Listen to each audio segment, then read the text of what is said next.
Pelissero, said team execs are just starting to come back from vacation. Most training camps open in 2 weeks. The expectation within the league continues to be that if Garoppolo is traded, sorry, let me get the if out of there. The expectation is that Garoppolo is traded somewhere by the end of the month. We call him TP. Pelissero, Michigan alum, Tom Pelissero. Minnesota native, I think. Maybe not native's the wrong word. Resident. I think he lives in the Minnesota area. Yeah. So, yeah. I mean, we haven't got. It's July 11th. Now, I would say the Yee camp. Oh, and Rick Stroud also shut the initial report down, said the Bucs want no part of him, basically. Who's like their Mayoko, right? I mean, he knows it well. I do think the Bucs would be interested if Tom Brady had retired. That would have been something because they would not be trying to lose. They do not have the money, one, to just make a pure trade. I just went to the cap space. The irony is the Browns do have the cap space. They're one of the few teams that has the cap space. The Bucs do not. They have $12 million. So there would have to be either they have to release somebody. Jimmy would have to take a pay cut. The other thing is Jimmy, you're trading him there. To me, he'd have to be somewhat on board because he would be going there to sit on the bench. Like, I think you could justify if you felt, and again, I don't feel this way, but if you were the Niners, I'm just trading him to be their backup. So if Tom were to get hurt, they're in a good position. Why wouldn't we just keep him as our backup? Right? Now, again, I do think there are the variable of like having Trey be the voice of the locker room. But I understand trading him to a team that needs him to start, like it's doing a solid by him to make the Trey. But if I'm trading him somewhere to be the backup, that doesn't make much sense. I could see the hesitancy for the Niners. Like, you're just going to give me a late conditional sixth to get Jimmy. Why wouldn't I just wait to see what happens? Yeah. I mean, the problem is Jimmy would be more likely to accept being a backup somewhere else, although maybe not Tampa, because the Niners, if you're going to take a pay cut, I shouldn't say this as a blanket statement because Mariota took a pay cut to stay with the Raiders as a backup quarterback, right? Once upon a time. Remember when you and I thought it was nuts? We thought it was crazy. Now, ultimately, he was gone. If you told me Jimmy Garoppolo makes $12 million to be somebody's backup next year, it would make sense for him, and I've said this, to remain on the 49ers and be Trey Lance's backup because, A, it's the best chance for him to succeed, and B, he has seen Trey Lance and the style of play that he has. He could get hurt. He's young, whatever. It would make sense for equal dollars if he's going to be a backup in Tampa or a backup for the Niners to be the backup for the Niners. Now, your counter could be, well, Trey is very young. Tom is very old. By going to Tampa, he sets himself up to be the starting quarterback there for what is a championship contender whenever Tom Brady is done. So it's not as crazy as it sounds, but I think it would be a little weird from a Tampa standpoint. Now look, Tampa and Bruce Arians are not a match, but Bruce Arians isn't the coach of the Bucs, right? So he has a fake job upstairs. He's got a fake job. So in that sense, maybe I think Jimmy was 33rd in the league in downfield accuracy last year. So he's not a match with historically what a Bruce Arians offense would do, and obviously with what Tom does. But it's hard to get quarterbacks. So if they think they're going to need a quarterback next year, is Kyle Trask? If they don't think Kyle Trask is the quarterback of their future, from that standpoint, it makes some sense. But how much are they giving you? I don't think it'd be Jimmy's number one. The only thing is Don Yee could tell Jimmy, look, Jimmy, here is the succession plan. You will eventually succeed Tom, just as was always planned. It's just in a different place. And basically Tampa doing that as a contingency plan to be ahead of the curve so they don't have to bid against him next year when he becomes an unrestricted free agent, basically getting his rights, doing a wink James Harden type deal, and just having him around knowing that he'll pay him, what I've said, like 2 years, $60 million at the end of this year, guarantee him 45 or whatever, and just give him a chance to start and kind of get his career rolling again. I do not see any circumstance where he's a backup quarterback next year for $12 million. I have a hard time, because when I think that, like, I think like, just think like top 15 quarterbacks, the Daks, the even Cousins, the Cars, and then on top of the top guys. I don't see him on any of those teams. So all the shittier teams, like, let's just say a shitty team like that has a connection to him, the Giants, like Dayball had been around him in New England.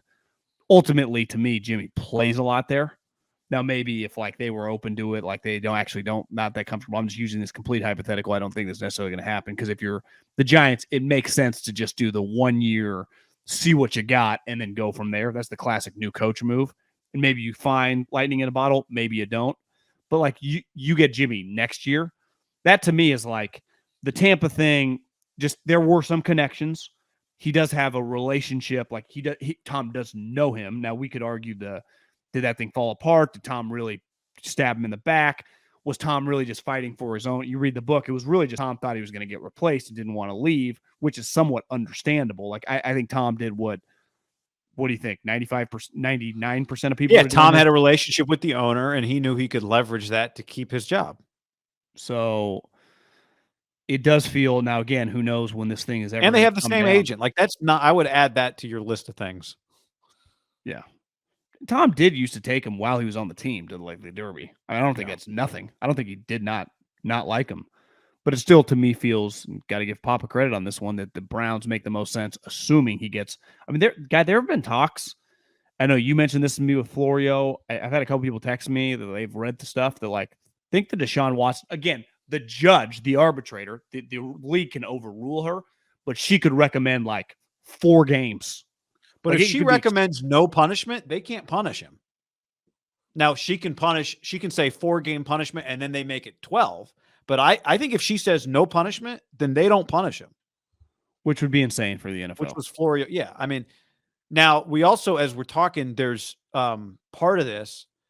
Jeremy Fowler was just on SportsCenter today, Monday, and said that the Seahawks have had internal discussions about Garoppolo. Quote, they've done their film work to see how he will fit. You know, they've had time with Geno Smith. They haven't had a lot of time with Drew Lock. Part of acquiring Drew Lock for hefty Russell Wilson is let's get him in here and see what we think of him. But I think right now the Seahawks are widely viewed as a non-playoff contender. Now, you and I have talked about this and widely. I mean, universally. You and I talked about Jimmy on the Seahawks a long time ago and thought it doesn't make usually a team will acquire a player who has played well against them. Doesn't make a ton of sense to acquire a player who doesn't scare you at all. But I mean, maybe we're looking at it a little differently. Maybe the Seahawks are looking at it like, well, he scares us more than Drew Lock does. He's more acceptable of a quarterback than Drew Lock is. And whatever you guys say about his downfield accuracy, we can fix because we're just going to have him throw into DK Metcalf. So, maybe you get a surprise contender. Seahawks would be a weird spot, but I think it would say a lot about what the Niners think if they were to send him there. I do think the one thing I'd push back on Fowler, maybe John Schneider, because he's the general manager, like did his own film study, but like Pete and the coaching staff, and he's a defensive guy, they have extensive scouting reports on Jimmy Garoppolo these last 5 years, right? I mean, they play the Niners twice a year. They played him in the epic game, 3 years ago, right? I mean, I would say they have copious notes on Jimmy James Garoppolo, as some might say. Like, I mean, I would say Pete would have a very, very, without even doing one extra minute of film, like, Pete, what is your opinion on Jimmy Garoppolo? You stood on the sideline and played him 6 times over the last 4 years because he hasn't gotten hurt, so he probably missed a couple. And Shane Waldron, who was their offensive coordinator, saw him, right? He was in L.A. with the Rams. But yeah, I think they've got a McVay guy as their offensive coordinator now, right? Well, wouldn't Jimmy fit in kind of what they're doing? That's what I'm saying. Like, Pete would have a certain opinion, but Shane Waldron played against Jimmy from the other side of it, the team that got beat by Garoppolo a lot. That's what he coached. The one thing I believe to my core, unlike the NBA where people are already, it feels like tanking for this French guy, who I'd heard some hype and I did a little YouTube deep dive. It was good, but I think he's a little overhyped. Subject to change my opinion the more YouTube I watch. I do think if you're Pete Carroll at 71 years old, under no circumstances is he tanking the season. Now, they may end up being really shitty, which, like you said, you're not going to meet a human being that's going to say, like, oh, Seattle this year, 9 wins. But, like, Pete thinks that, hey, I've done this before, flying under the radar now, we'll fucking be fine. When I say fine, like, there's no way he doesn't believe they're going to be competitive. Now, once he realizes they're going to suck, maybe once the season starts, but I do not think Pete goes into this thinking they're going to win 3 games. Or let me rephrase that, wants to do that. Well, I think some people think like they're just cool with tanking the season. What, to get a quarterback that might then be 2 years away? Like you get Bryce Young, who will be ready to take you to the playoffs in like we're talking like 2025. Pete's in his 70s. He's not 48. So this notion that they're cool with being really shitty, one, is just not true. They've been good for too long. And two, his whole mantra and ethos is like competition, competition, competition. So I don't think it's crazy at all. And maybe simply the Niners ideally want to avoid that. But would you argue, would they be better off they get his number down, keeping him over letting him go to Seattle, or you can't even worry about that? Well, I mean, it depends on what that number is. But I do think there's a world where Jimmy Garoppolo at a reasonable number to be your backup quarterback because your starting quarterback is cheap makes sense. As long as it's very clear he is the backup quarterback. He is not the starting quarterback, right? That's where it makes it a little weird. It's like, well, Trey is 1 and 2. How's he playing going into week 4? Is it time to make the switch to Garoppolo? You could argue you don't even want that. You don't even want that thought. But we've seen the Niners seasons get derailed multiple times or complicated at minimum by injured quarterbacks. So I think it makes sense to keep him around from that standpoint at a certain number, depending on what Seattle's offering, right? Are we at a point where you're getting a 7th-round pick to send him to the Seattle Seahawks?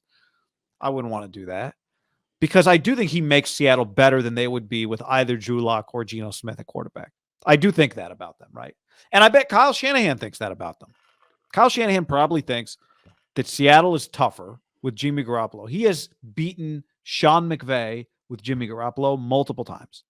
So I think in an ideal world, he's not sending Jimmy to the Seahawks. We joke about it and they'd love to play him, blah, blah, blah.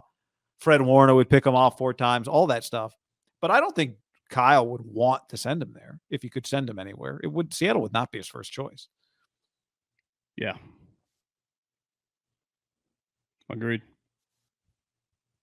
But it's all a sliding scale. What would it cost to keep him as a backup? What would we get for him? What would he be willing to take? If you're Garoppolo, you'd probably be willing to take less to be Seattle's quarterback. I think there's also just the unquantifiable. Is it very risky to keep him as a backup from a human element with the young quarterback and the locker room?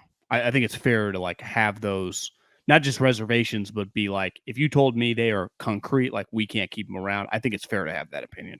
Yeah. I'm sure there are people internally that think we can get by if we can figure it out financially. And there are people that like, this doesn't make any sense. This is not the way you operate. Look at Bill is a good example of like, say what you want about Bill. He liked Cam Newton.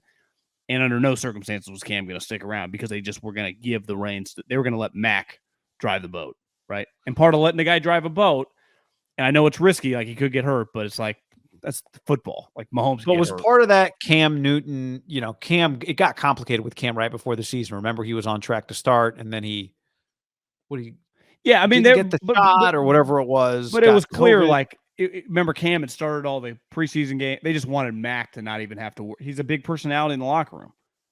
Like Jimmy's very good friends with a lot of people. Yeah. But I what I'm saying is, I don't think you can do that. Yeah, what I'm saying is, was Belichick going to cut Cam if Cam had been available? I would say yes. Assuming he was going to make Mac, maybe his plan was to have ease Mac into it, maybe like give Cam a couple starts and then make Mac. Assuming that was not his plan, I think Cam was fucked. If Jimmy doesn't want to take less money to be your backup quarterback, and Seattle's the only offer, then you have to trade him there because you're going to cut him eventually, and he'll sign there on his own, right? Yeah. So then you would have to do that trade and get something for him. Assuming Seattle would want him. There's a difference between having internal discussions and like, we're going to sign this player. Absolutely. And they may only want him if he might, what it could be also, see, from Seattle's standpoint, we're doing the work in case he gets cut. We're not trading for him. We just traded for Drew Lock. We're not trading for Jimmy Garoppolo. Are you kidding? Which I understand, and ESPN is guilty as anybody of doing this. Like, guess what? What do you think pro personnel people do all day? They evaluate fucking the league. And especially guys like, hey, this guy might get cut, whether he's in your division or not. Like, we need to have as many grades on him.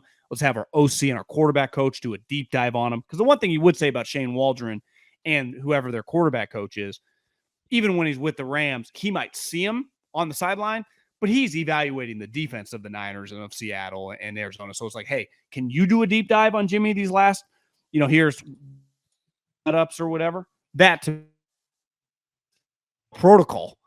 Like the Pittsburgh Steelers probably did that before they drafted Kenny Pickett. It's just that's their job. It's what you do. I mean, that's just part of what do you do all day? Like once the season ends, you do projects like this. Hey, these 3 guys might be available. Let's rank them. No different in the draft. I would imagine a lot of the Jimmy Garoppolo work, just in general for a lot of teams, February and March, a lot of people did deep dives on him, or even after the combine and he got injured. Let's just be ready whenever this plays out, if we're ever interested or not. Right. What number, and then what number, let's talk about what we think of him, and let's talk about what he would be worth to us from a financial standpoint.